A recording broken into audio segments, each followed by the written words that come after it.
শ্বেতা শাস্ত্রী। আমি চলে এসেছি আজকে টরাস মানে বৃষ রাশির এন্টার সেপ্টেম্বর মান্থের জন্য একটা লাভ রিডিং নিয়ে, যেখানে সিঙ্গেল যারা আছো, যারা রিলেশনশিপে আছো, সবারটাই একটু একটু করে কভার করবো। সিঙ্গেল যারা আছো তারা বৃষ রাশির ক্ষেত্রে এই সময় তোমরা একটা রিলেশনশিপে একটা সিকিউরিটি মানে একটা নিরাপত্তা এক্সপেক্ট করছো। এবার তোমরা বলবে স্মিতা সম্পর্কে আবার কিসের সিকিউরিটি? সম্পর্কে এটারই সিকিউরিটি যে তোমরা এই সময় এমন একটা সম্পর্ক এক্সপেক্ট করছো যে সম্পর্কটা সহজে তোমাকে ছেড়ে যাবে না এবং একটা মানে কি বলবো সিকিউরিটি থাকবে। তো এই সময় সেরকম সম্পর্কের প্রপোজাল তোমরা এক্সপেক্ট করছো, তাই জন্য তোমরা ভাবছো প্রপোজাল এলে ভালো আসুক, আর না হলে এখন যারা না আসে। কিন্তু এখনই সেই সময় যেখানে কিনা যারা সিঙ্গেলরা আছো তাদের ক্ষেত্রে কিন্তু এরকম সম্পর্কের যোগ আসতেই পারে, বা তোমরা কাউকে প্রপোজাল দিতে পারো যেটাকে নিয়ে সংশয় থাকার কোনো ব্যাপার নেই। বাট যারা রিলেশনশিপে আছো তাদের সময়টা কিন্তু একটু অন্যরকম। তোমাদের ক্ষেত্রে তোমাদের মনে হচ্ছে তোমাদের যারা পার্টনার আছে, যাদের সাথে তোমরা সম্পর্কে আছো, তারা যেন ব্যাপারটা যতটা ডিসক্লোজ করার কথা সবার সামনে সেটা অতটা ফার্স্ট ডিসক্লোজ করছে না।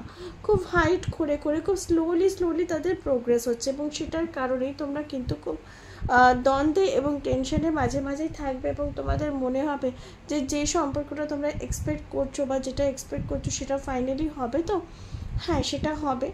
অবশ্যই তোমার পার্টনার একটু স্লোলি এগোচ্ছে বা তার অ্যাটমসফিয়ারের জন্য তাকে স্লোলি এগোতে হচ্ছে, কিন্তু ফাইনালি কিন্তু সেটা সবার সামনে আসবে এবং সে সেই সম্পর্কটাকে ডিপার লেভেলে নিয়ে যাবে। কিন্তু সেক্ষেত্রে সেটা যাওয়ার জার্নিটা যেহেতু একটু মানে স্লো হবে, তাই জন্য সেক্ষেত্রে তুমি তোমার ধৈর্য হারাতে পারো। সেক্ষেত্রে আমি বলবো যে ধৈর্য হারিও না, অবশ্যই কিন্তু তোমাদের সম্পর্ক ডিপার লেভেলে যাবে।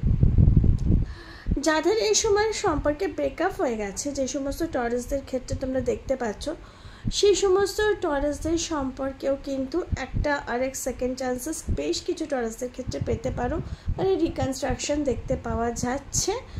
আশা করি সেটা হওয়ার একটা যোগ থাকছে। এবং কিছু কিছু টরাসদের ক্ষেত্রে আবার নিউ রিলেশনশিপেরও যোগ আসছে, যাতে ব্রেকআপ হয়ে গেছে। মানে যেটাই হবে এই সময় ভালোর জন্য হবে, ঠিক আছে। এই ম্যারিড কাপলদের মধ্যে আগে মিসআন্ডারস্ট্যান্ডিং বা আগে কলহ থাকলেও এই সময় কিন্তু নিজে এবং নিজের পার্টনার ম্যারিড কাপলের সাথে একটা ভালো আন্ডারস্ট্যান্ডিংয়ের ব্রিজ থাকবে।